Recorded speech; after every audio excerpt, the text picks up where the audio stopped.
Namaskaram. Oh, the black dragon, look at him, huh?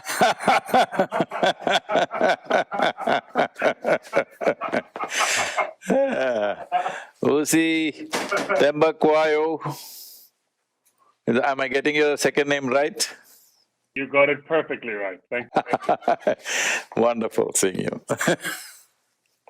I'm so humbled to finally meet you and to connect with you. I've been a huge fan, a follower of your work, reader of the book for a very, very long time. So This is a big moment for me. Thank you. Thank you for this.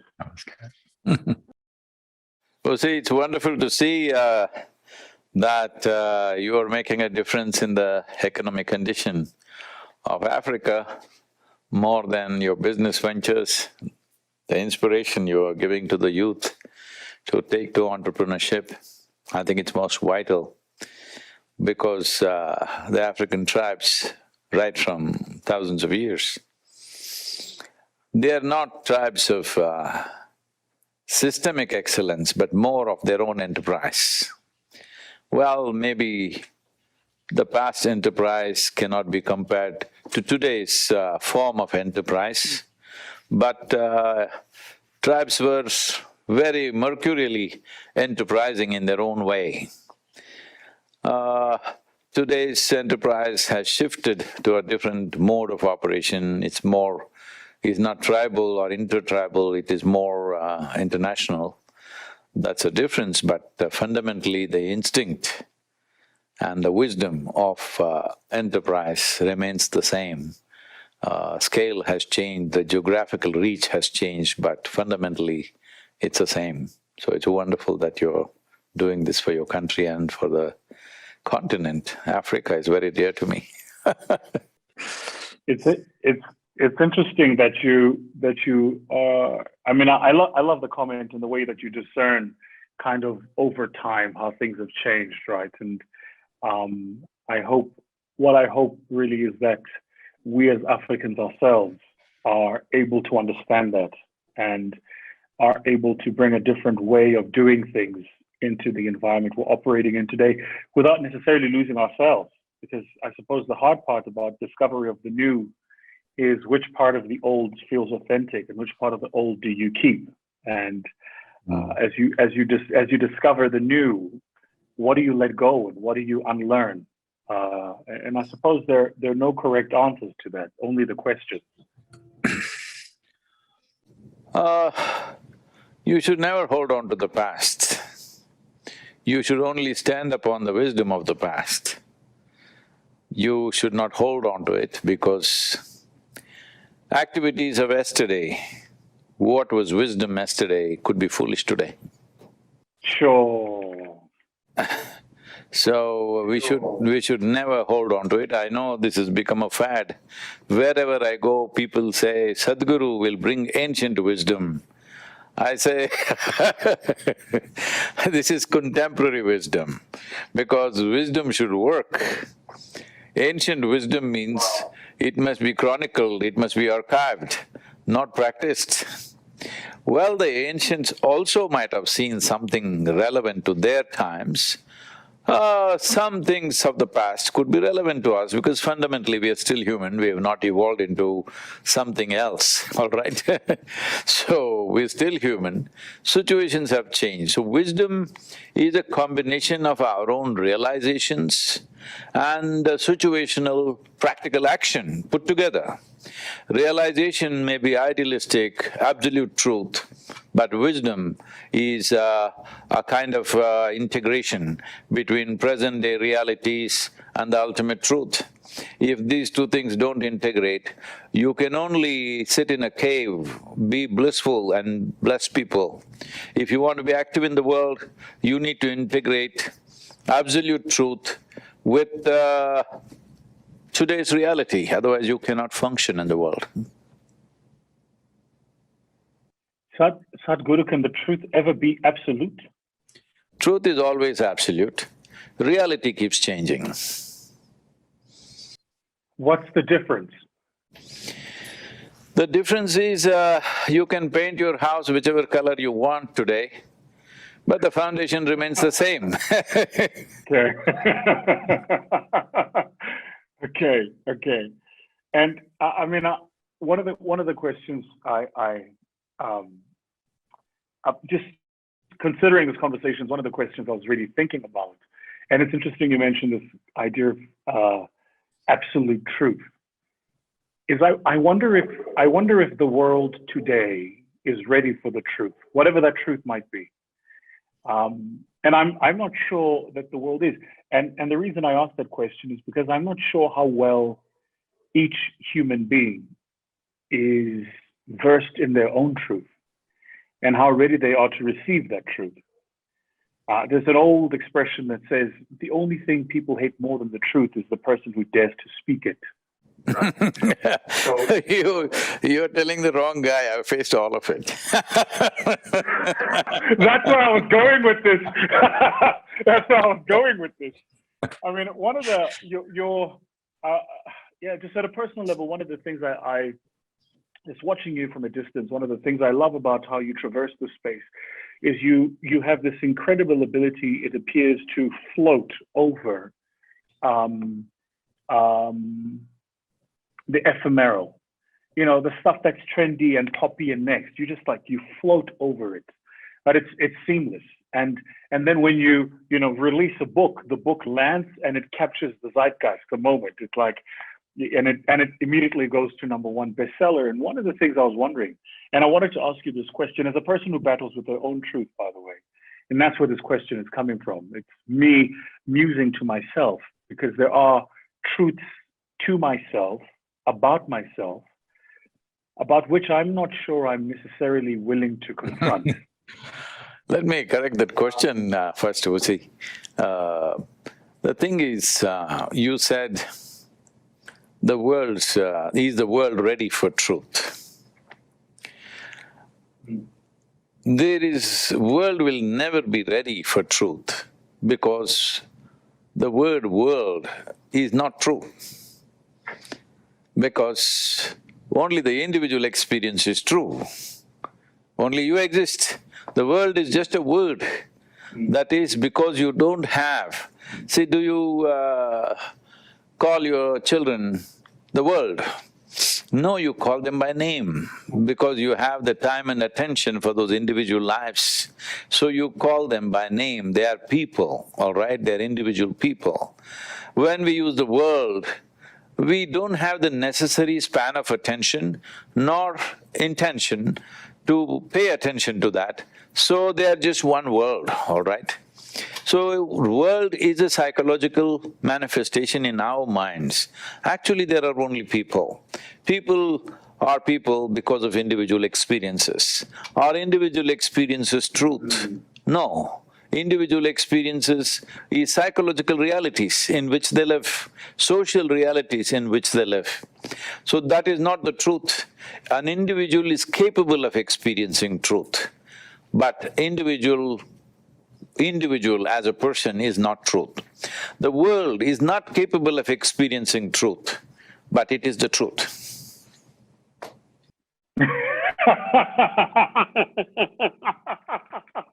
Why did I say something so funny? That answer did not end the way I expected it. So let me then ask this question quite simply. What is the truth? If I am myself trying to confront the truth about myself, what is the truth then? See, when I said something is absolute, that means you cannot define it, obviously.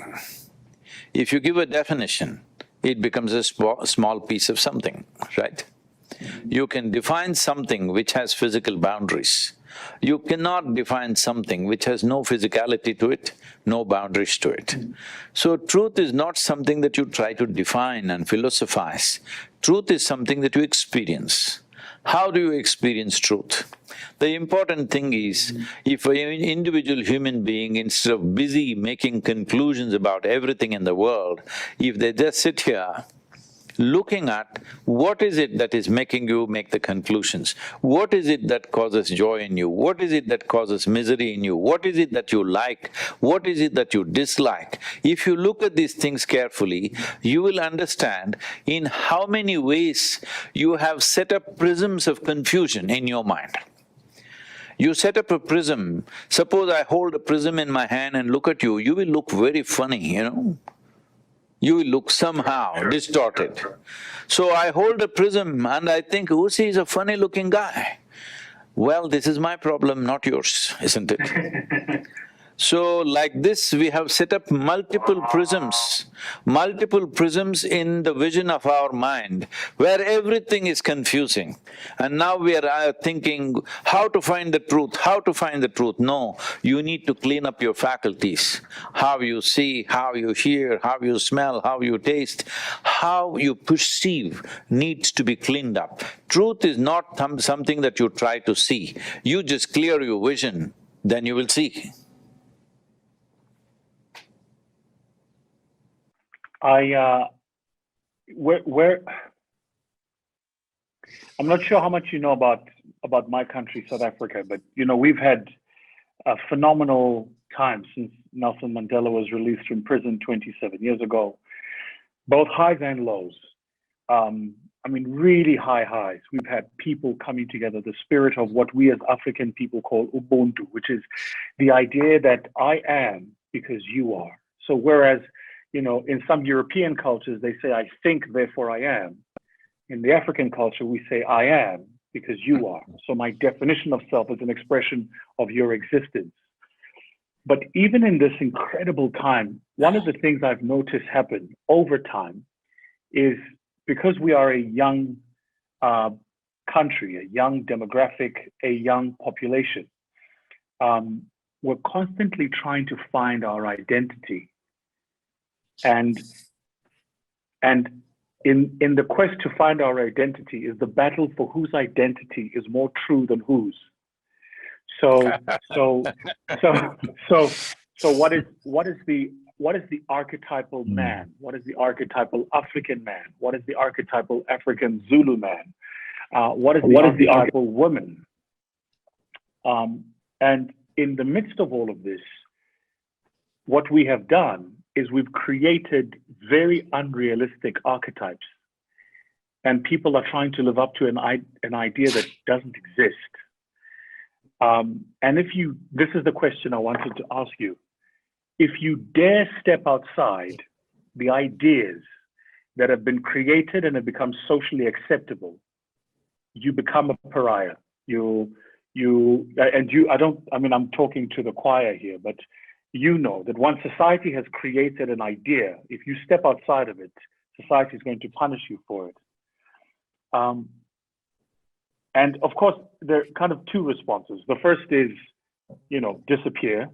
But the second is to step into yourself and understand who you are and stand in your truth, as I wanted, is the point I was coming to. So the question I have for you is, once you have defined what that truth is, once you're clear on what the world is to you, where do you find the courage to stand in the silence of your own presence?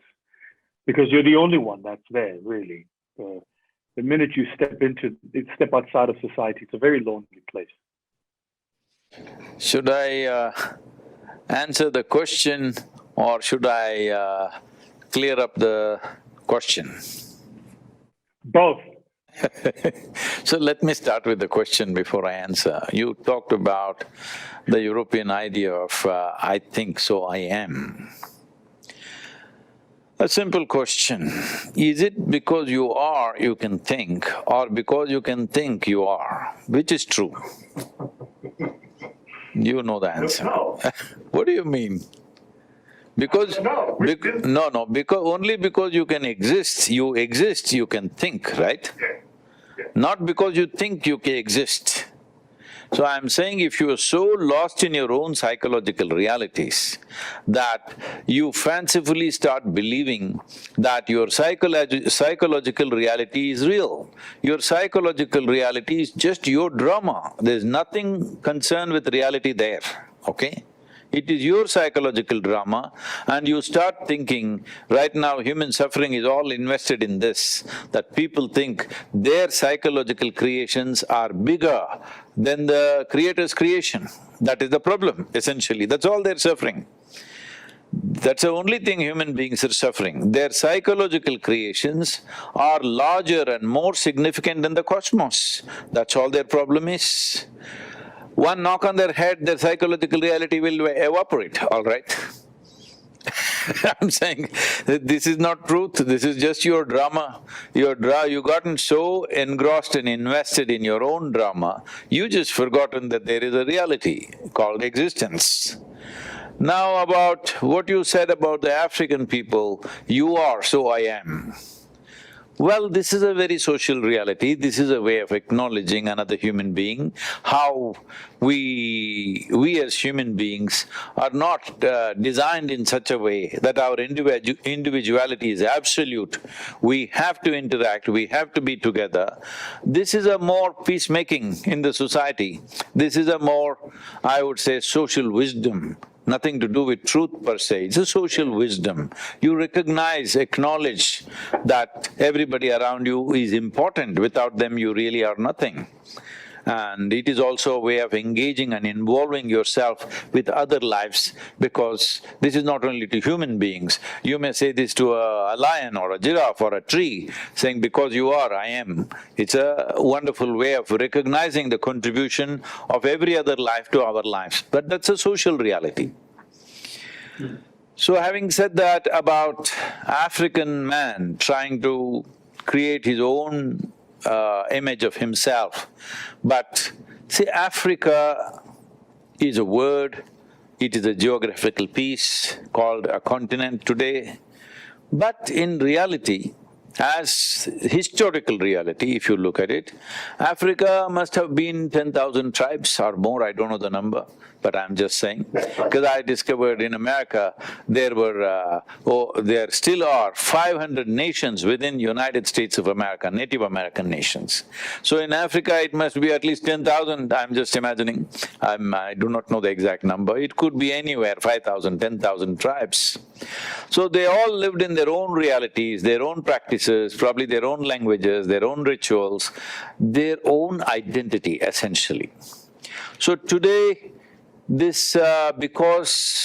certain forces from outside came and whatever the boundaries of tribal identities were just wiped out, it did not happen with war between two tribes. Somebody else came and wiped out and it all got mixed up.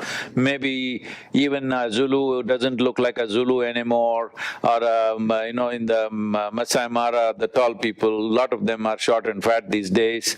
All this happening. No, that is because I'm saying genetic mixture has happened, which was not happening earlier, social mixture has happened, and all kinds of mixtures and porosity has come. What was guarded as a very sacred identity has gotten mixed up over a period of time. In the last 200 years, so much has happened. Some of it is absolutely painful and disastrous. But this is the way, unfortunately, we have shaped the world, okay? Let's come to that reality. This is the way it's happened. We cannot change yesterday, all right? It is just that today, what we do will determine our future. That we must understand. Yesterday we cannot change. It might have been beautiful, it might have been ugly, it doesn't matter, but we cannot change that. We can only experience today and see and strive how to create a tomorrow. In this effort, if you are a Zulu, it's wonderful. As a culture, you keep that as sacred, you keep that going because it's important, otherwise all of us will become one kind of people. We will die of boredom, okay? It's so wonderful that cultures evolve like this. If you come to India, there are 1,300 languages, even today people speaking these kind of languages. So, all this cultural color, this kaleidoscope of humanity is wonderful. At the same time, we have moved towards a world today where there is technology, there is kind of interconnectivity that you could have never imagined possible even 50 years ago, which you cannot deny, which you cannot grow without using and becoming a part of it. So this need not become a struggle. If you are… I was invited to speak with the Zulu king and to address the Zulu population, but unfortunately, things turned out the way they did with this pandemic. So, see, it's wonderful to keep that memory because a human being's life is rich only because of a vivid sense of memory. If we did not have that memory, our lives would not be rich. So I'm saying keep the culture, I don't think you can keep… let's say if are you a Zulu? I'm Swati. Okay. Very closely related to Zulu. Okay.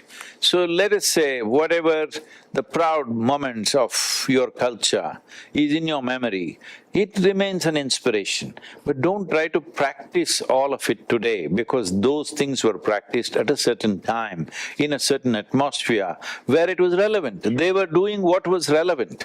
If you do the same things now, you will be doing something that's irrelevant. So all those practices of life, we must make it into practices of ceremony. Ceremonially, you must keep them alive. You should not try to keep them alive in your life, in your daily practice. I'm not saying every bit of it, many parts of it. Many large parts of it may not be relevant today. Such things, we must make them into ceremonial practices. Let's say what they were doing every day, once a year we come together and do that just to remind us, ourselves, what roots we come from. This is important to keep the pride and integrity of people to move forward. Otherwise, if somebody looks back and sees there is nothing behind them, there is a vacancy in our memory, then very few people… that is actually a great liberation if there is absolutely past is wiped out. But that is not the way most human beings are made. They will suffer, they will not know how to use it as a springboard. So if you convert what was day-to-day practices of your tribe into a ceremonial practice in your life, it will be like a springboard for you to walk strong into tomorrow. Got you. So if I'm hearing you, then what you're saying is that even the idea of identity itself is not fixed, that identity is a contemporary construct. No, it is not… always identities have been there.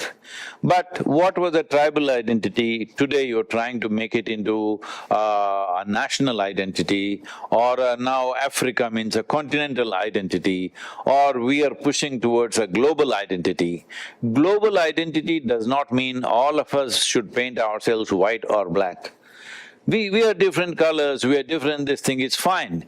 It's essentially that we make these things the color of our life, not the core of our life. This is the important thing. The core of our life is we are human. The core of our life is we are life on this planet, which is the most important thing. The color of our life may be black, white, I am brown, okay?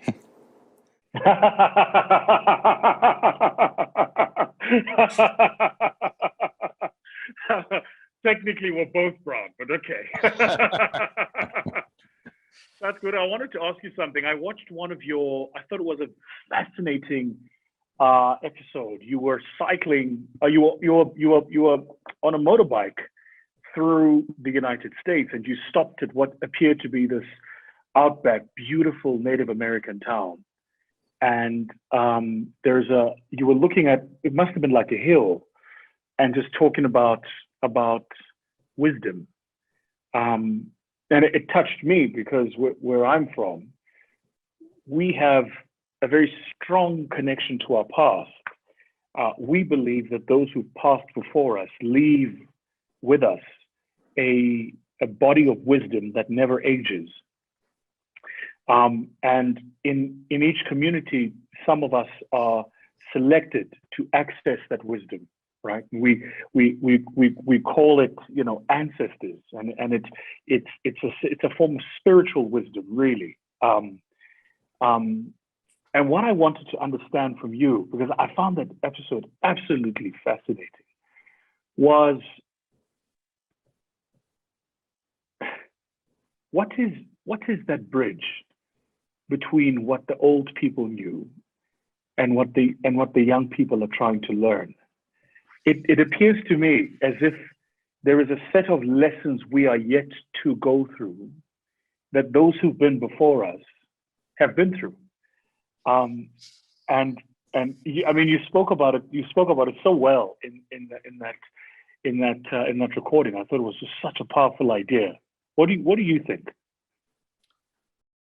See, in this effort, one important thing is that we don't simply flatly glorify everything that is past and simply put down everything that is present, keeping that in mind. See, for example, if you say anywhere, as you said in Africa, especially in India if you speak, a whole lot of people always believe a few thousand years ago, 5,000, 10,000 years ago, the whole society was so wise and so fantastic and whatever. No, the problem is all the idiots who died and all the wise men, and the wise men also who died at that time, the idiots are forgotten, the wise men are remembered. So you start thinking, 10,000 years ago, everybody was wise. Sure. Everybody was not wise. Even then a handful were. Maybe percentages might vary from then to now, I doubt that anyway. Even then a handful of people were wise in a generation, they are remembered, so looks like that generation was a wise generation.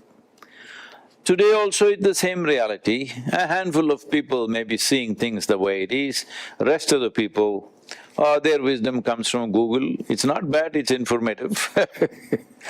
I'm saying they might have forgotten their grandfather because the grandfather might not have exhibited too much wisdom.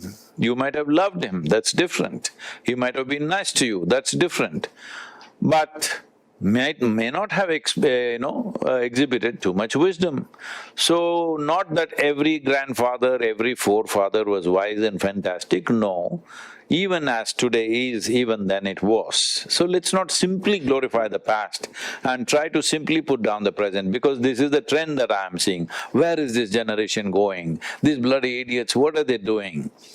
No, the bloody idiots are empowered with technology and means.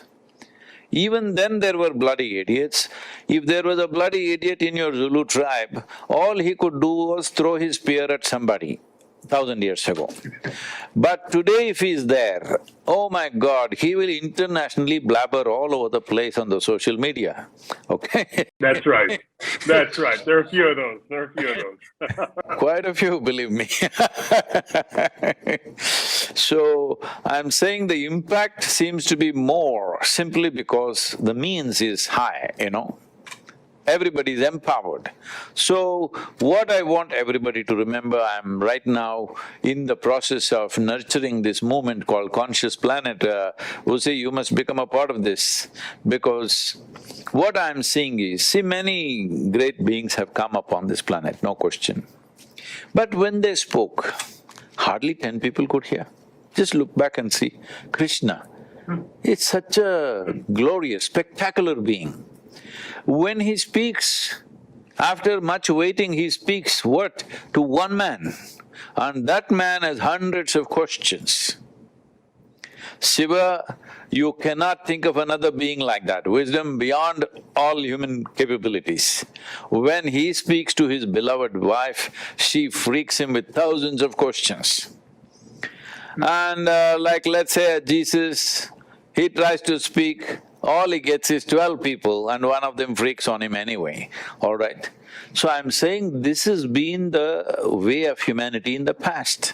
Great beings have come, but hardly any impact in their times because means were not there. This is the first time in the history of humanity we can sit here. See, I'm sitting in El Paso, you're in Johannesburg, we're talking to each other. When was this possible? So today we can sit here and talk to the entire world. Every human being on the planet, you can address them. Once we have this power, if we do not transform humanity, this simply means that we don't care. So I don't want to go as a generation who does not care. We want to make sure the necessary transformation happens. How do we do that? I did your inner engineering program. I have to tell you that there were parts where I really battled. There were several moments where I couldn't complete the process. And I'll be honest with you, Sadhguru. First, it's interesting how the universe works, because your team started having a conversation with me at around the time I was making very, very big personal changes. Very big personal changes. Anything, Vusi, I want to tell you, anything personal is never too big. But it was things that were a part of me. And I don't know, if I'm to be honest, Sadhguru, I don't know how I got there. I don't know how I got to the point. Just reminding you that you're a wonderful man, but you are a speck in this universe. Yeah. It's hard when albeit you're a speck in the universe, for you that's all you see. But I'm not sure when I got to the point where what I had accumulated became who I thought I was. Anyway, so I was making very, very big changes, moving countries, getting in and out of certain business relationships, certain businesses that I'd had forever that I decided I just wasn't passionate about it anymore. I didn't want to do it anymore. I didn't see the point anymore. And going back to myself. And it was, so I go through your process and I go, oh man, they don't call it inner engineering for nothing. Like it's really, really, you've got to go inside, right? You just said something about how when the wise speak, they generally spoke to the few. There's a beautiful Jay-Z verse, and Jay-Z says, my homie said, Hov, there aren't many of us. I told him, less is more. There's plenty of us. And what I found in that process where I was going through this change, this metamorphosis, was even the people I was able to surround myself with, the conversations I was able to have, the number of people grew thinner, but the conversations grew deeper.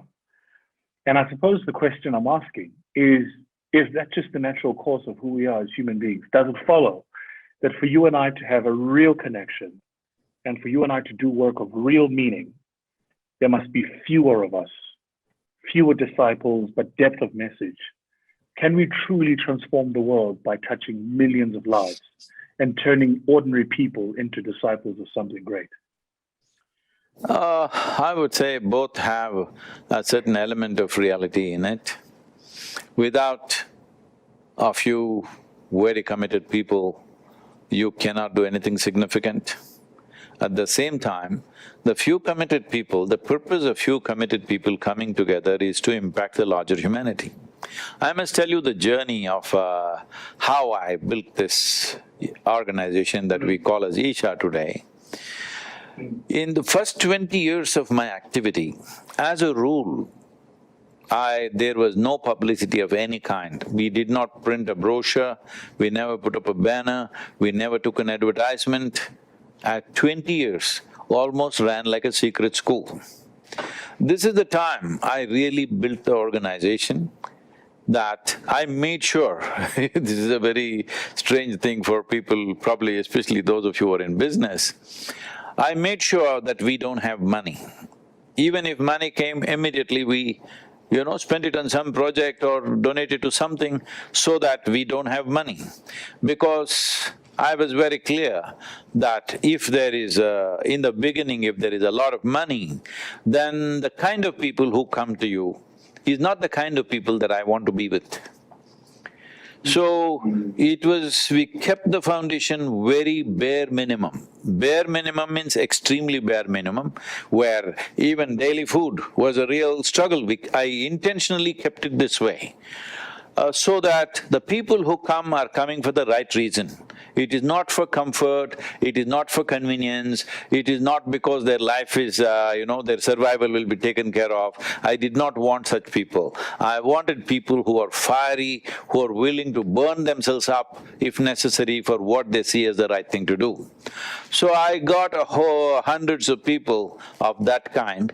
They are the people in many ways who are today the pillars of the foundation at various levels. Yeah, I don't even have to look at anything. If I just disappear for 3 years and come back, everything will be running fine because they are like that. And they have no money in their head.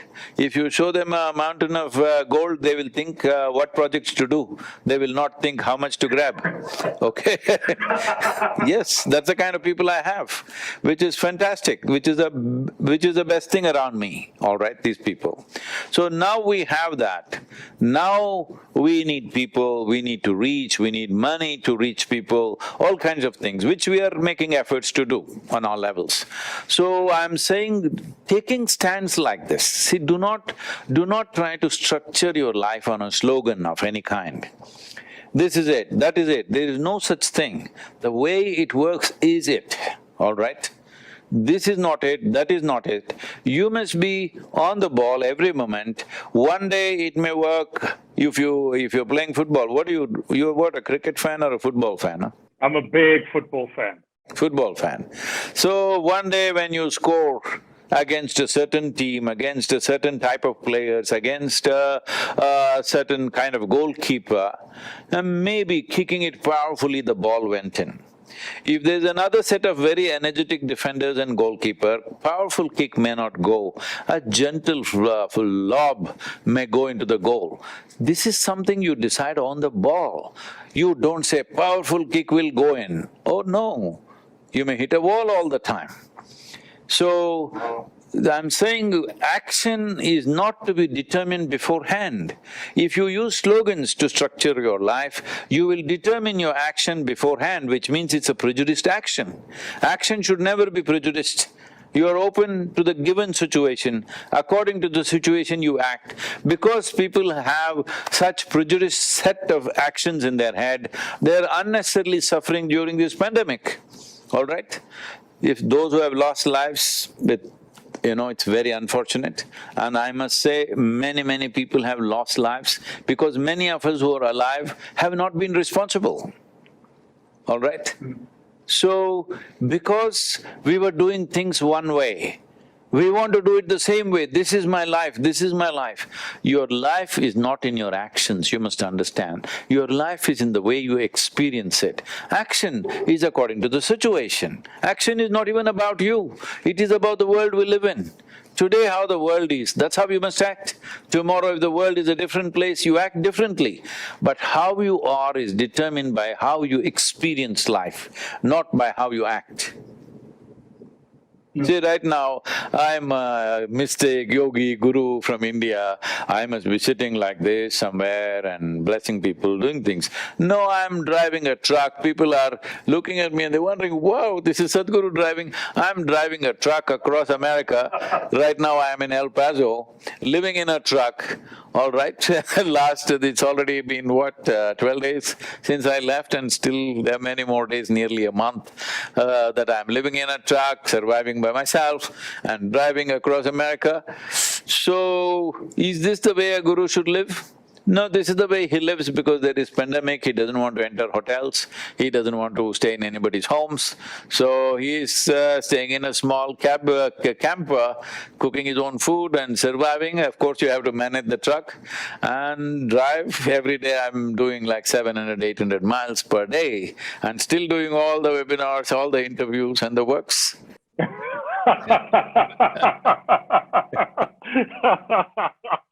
I watched the previous season where you were going across a bike, and I thought that was crazy. But I must show you my truck. You will come away with me. Absolutely. I would gladly take time to do it. I wanted to ask you a question. Something that's really been burning is this idea of happiness. This idea of really reaching lasting fulfillment. That's the word I'm looking for. First, what is happiness in your mind? is happiness a construct of the self or a construct of the world? And to the people who I know will see this, certainly my audience is people who are constantly fighting. We're constantly fighting. You're fighting for the next job, the next relationship, the next business, the next meal, just the next.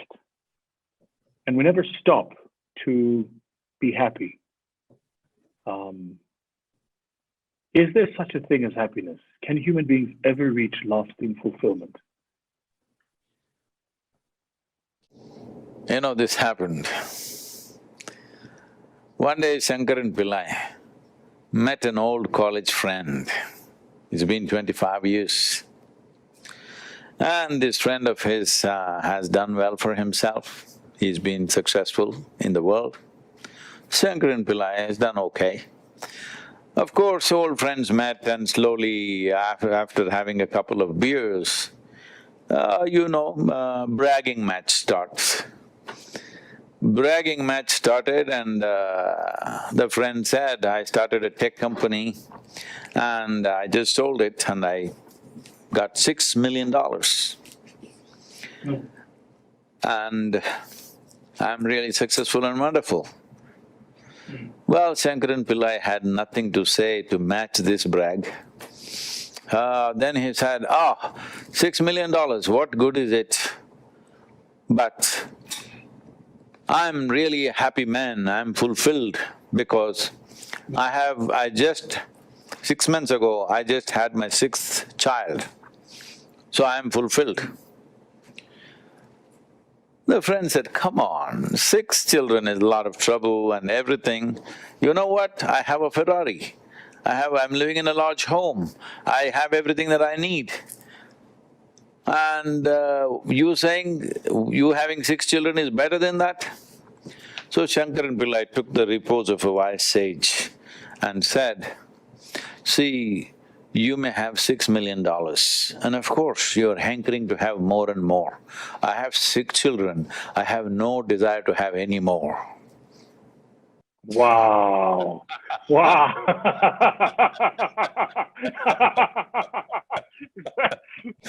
So different people arrive at their fulfillment in different ways. So what is fulfillment? What is happiness? Is it the construct of your mind or is it in the world outside? See, let us not give names. The thing is just this. What is it that a human being wants? Let me ask you simple questions. Answer just directly just as you are, okay? Your body, do you want it pleasant or unpleasant? Pleasant. Pleasant. Your mind, do you want it pleasant or unpleasant? Pleasant. Your emotion, do you want it pleasant or unpleasant? Pleasant. Pleasant. Your life itself, do you want it pleasant or unpleasant? Pleasant. Your surroundings, do you want it pleasant or unpleasant? Pleasant. Pleasant. So you made your choices. You ask any human being in the world, when he is sane, he or she is sane, will all of them choose the same thing? Yeah. This is all we want. We want pleasantness of body, mind, emotion, energy and world around us, situations. If you become pleasant in your body, we call this health. If you become very pleasant in your body, we call this pleasure. If your mind becomes pleasant, we call this peace. If it becomes very pleasant, we call it joy. If your emotion becomes pleasant, we call this love. If it becomes very pleasant, we call it compassion. If your very life energies become pleasant, we call this bliss. If it becomes very pleasant, we call it ecstasy. If your surroundings become pleasant, we call it success. Don't get things mixed up.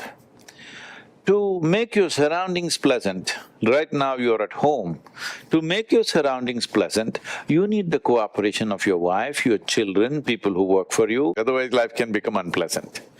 So, creating pleasantness in the surroundings is a question of competence, is a question of being able to garner the cooperation of all the life and forces around us. There are various things, skills involved.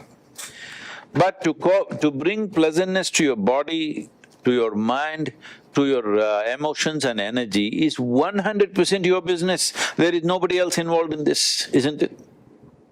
Yeah. Yes. So you call it fulfillment, you call it happiness, you call it joy, you call it bliss, you call it… essentially this is all nothing. Essentially, you want a pleasant experience in the body, pleasant in the mind, pleasant in the emotion, pleasant in the energy.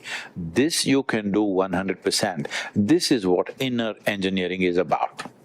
Now if you're feeling very pleasant, right now you're feeling wonderful, you stepped out of this webinar, went there, let's say children are doing something that you don't like, let us say they're hanging from the ceiling, risking their life, or doing something, kids can do many things, all right? But now you will deal with it differently. You are feeling unpleasant, they're doing something, you will go and create more unpleasantness out there. All right, this is what I see, children are squealing and running all over, throwing things around. Parents will come and say, shut up!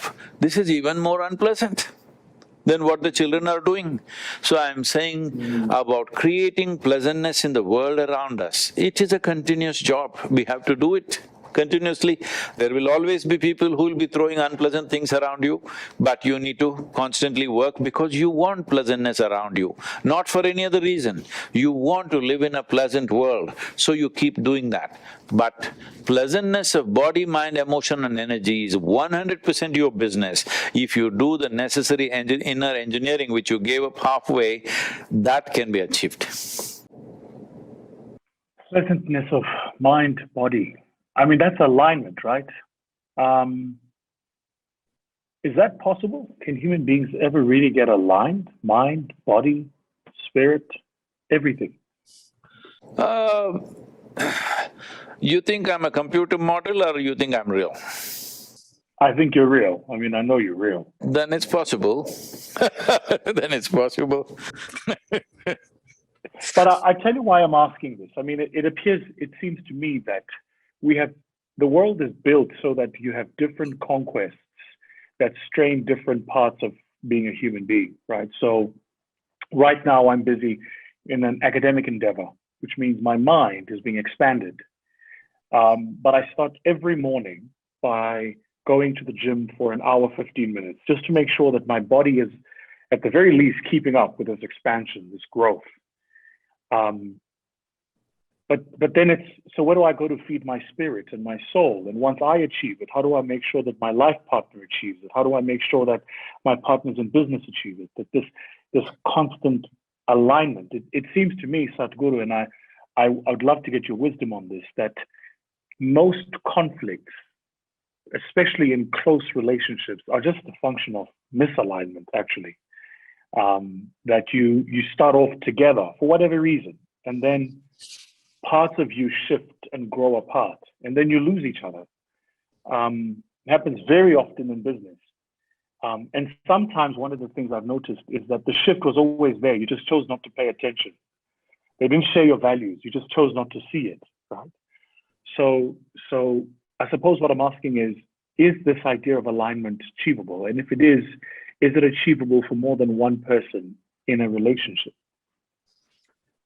No, see, this is what I'm trying to separate in your perception.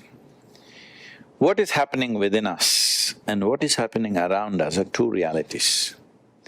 One is a social and global reality, another is purely physiological and psychological and energetic reality within us. So how my thoughts happen, how my emotions happen, we are misunderstanding that as to how the world is happening. See, right now, I can look at you and, create pleasant emotions within myself. What do I have to do? I just have to think, oh, what a wonderful man. Or I can look at you and say, oh, look at him, what a rogue, and create unpleasant emotions within myself. So you do not misunderstand…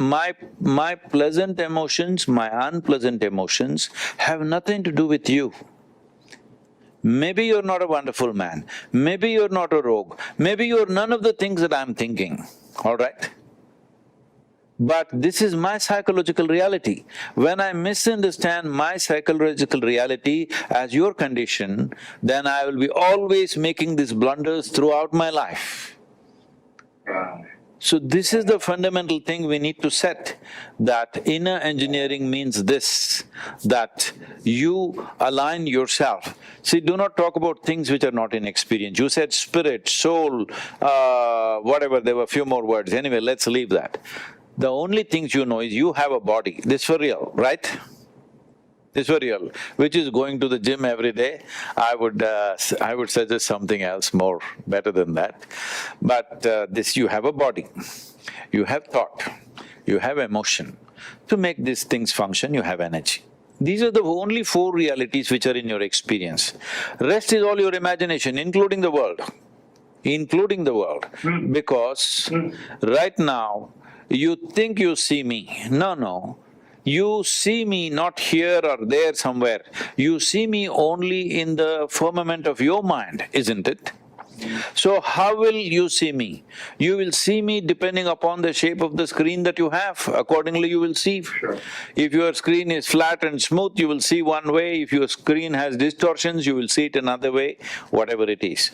So you do not experience anything here in this world except yourself, except the way things happen within yourself. This is why inner engineering is fundamental and vital, because you fix that. You fix how things happen within you. Once you fix that, it's not that you sit here, this is not a charm school where you sit here and look at everything and say, it's fantastic, fantastic, fantastic. No, not everything in the world is fantastic. There are a lot of ugly things, there are a lot of terrible things, there are a lot of horrendous things happening every moment in this world, all right? So seeing everything as it is. What is horrendous, what is fantastic, what is beautiful, what is ugly, seeing it as it is.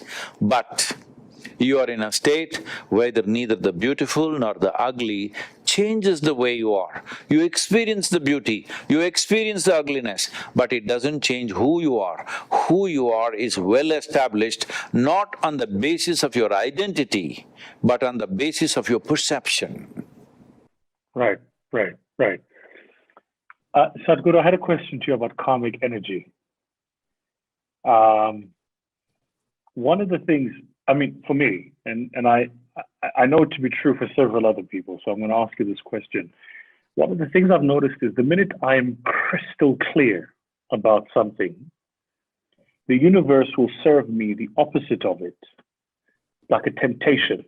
You know, it's like the minute I go, I want to have a body as amazing as Sadhguru's body. All of a sudden, the universe is going to serve me chocolates everywhere, just to tempt me. I'm made of chocolate. Jesse, can't you see the color? I'm made of chocolate. And the question I suppose I'm asking is that real, or is that just my own karmic energy? Am I putting it out there and then you know? See, because first thing is, I want you to understand, I'm not saying this with any disrespect to anybody. The first thing is, you have been brought up in a certain moral culture, moralistic culture. The first thing you always think of is, what I should not do. Because people have brainwashed people to believe that if you are firm on what you should not do, then what you do will become better. Because it all starts from thou shalt not do this, thou shalt not do that, all right? See, let me do an experiment with you. Just close your eyes for 5 seconds and don't think about monkeys. No monkeys. Only monkeys. So I'm saying, whoever is telling you thou shalt not, they know nothing about the nature of human mind. If you say something, I do not want this, if you say that about something, that's the end of it, that something will rule your head all the time. I do not want to think about monkeys like this, you do chanting for the next 24 hours, you will see day in and day out only monkeys will be there in your head. So this is the nature of human mind. In this mind, there is no subtraction and division, there is only addition and multiplication. Whatever you say, it'll only become one more and one more. Or if you try hard, it'll multiply.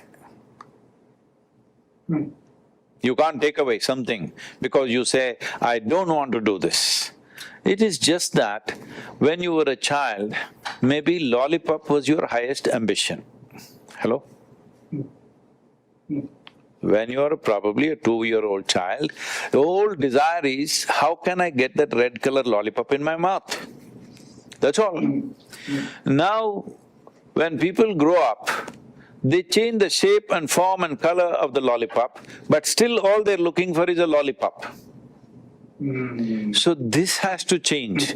This will only change when you are no more in pursuit of happiness. This is why I said being peaceful, being joyful, being loving, being blissful, when it is all yours, when you are blissful by your own nature, you are not in pursuit of happiness. Once you are not in pursuit of happiness, there is a clarity beyond the crystal clear that you're talking about. Anyway, crystal is always distorting, you know.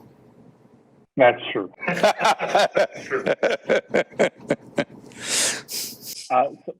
Sadhguru, I had a question to you about time. I'll tell you where this question comes from. I just turned 36 years old, and my father was gunned down when he was 42. And when I was a little boy, I don't know why, but I'm not sure how it happened, but I always had this trigger in my head that, 42 was the age. And so I grew up and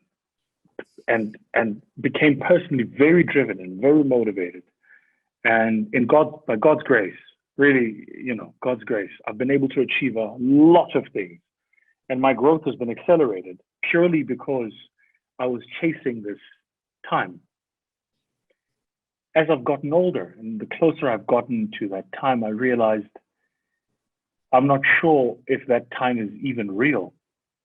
I'm not sure that his experience on earth of 42 years mirrors what my experience on earth of 36 years.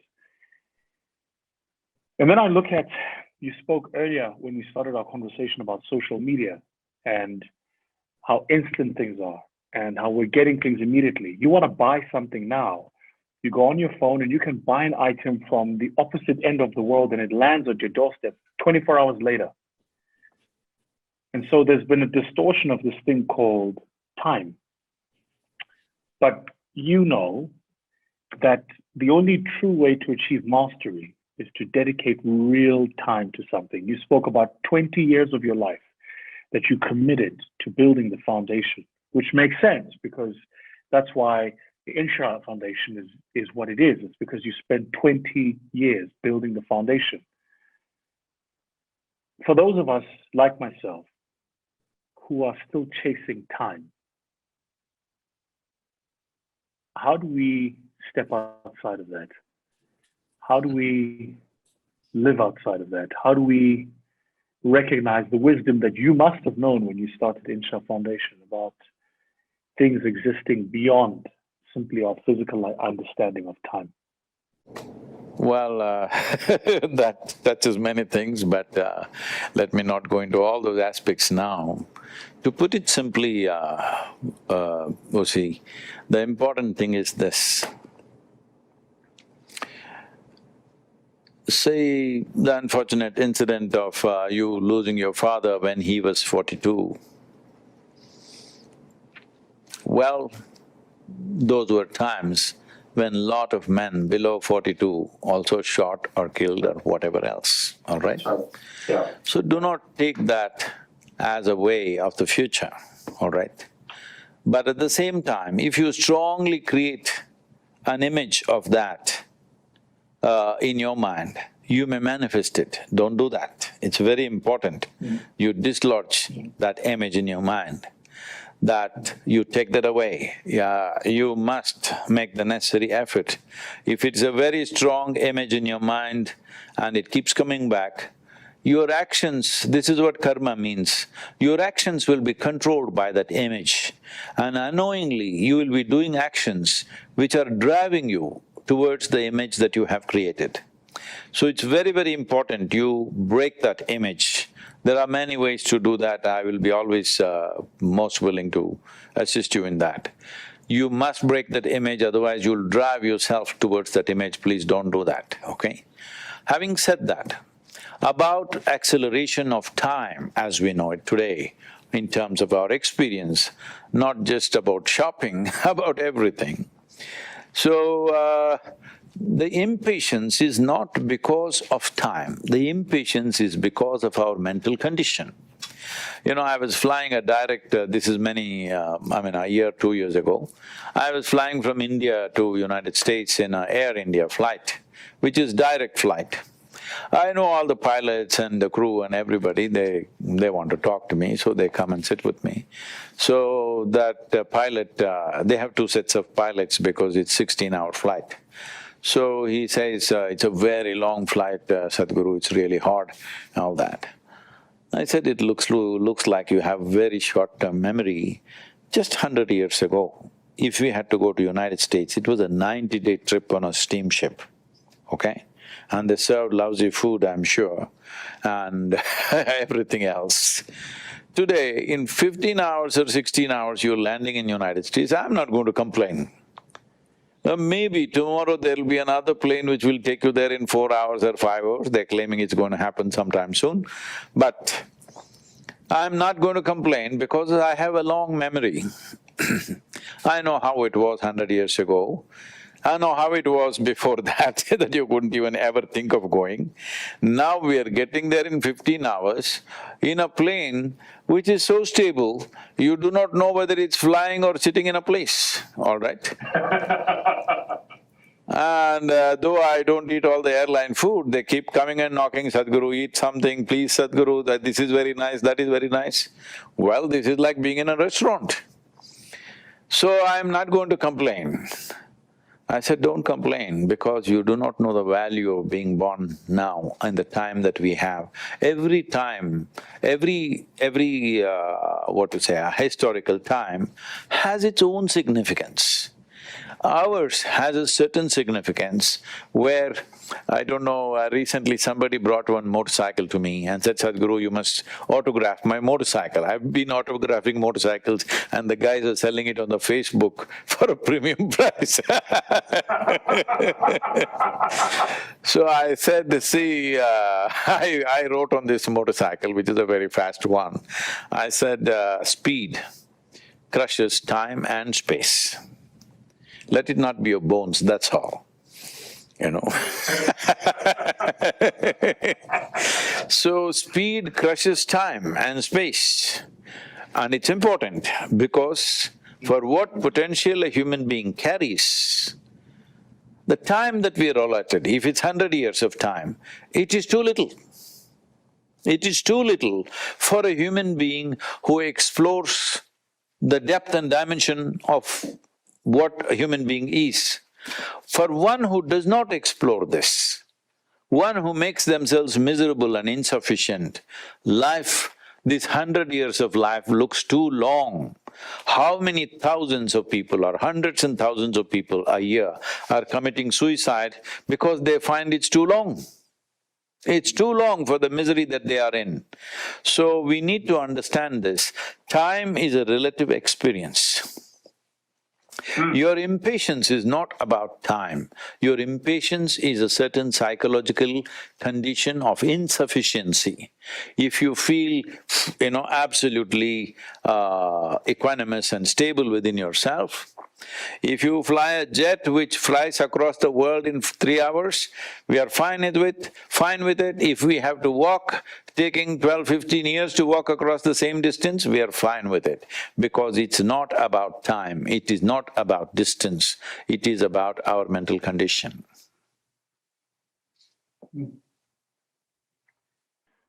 Sadhguru, it's been an incredible privilege. I've been an avid follower of your work, and I can't tell you, this has been truly for me a dream come true. And I'm even more humbled that you took the time, given you're giving a great trek across the United States and what must be a very arduous program. And I really, really appreciate it. Thank you, Vusi. Make this happen for yourself. You are not driving towards 42. 112 is the number that you drive towards, okay? Done deal, done deal, done deal. 112. My regards and blessings to your wife and your wonderful children. We'll catch up with you sometime. Absolutely. I'm going to be in the States in the second half of the year, so I'm sure we'll catch up. And I'm really appreciative of your time, and I'm looking forward to spending some time in the Institute. Thank you. Namaskaram.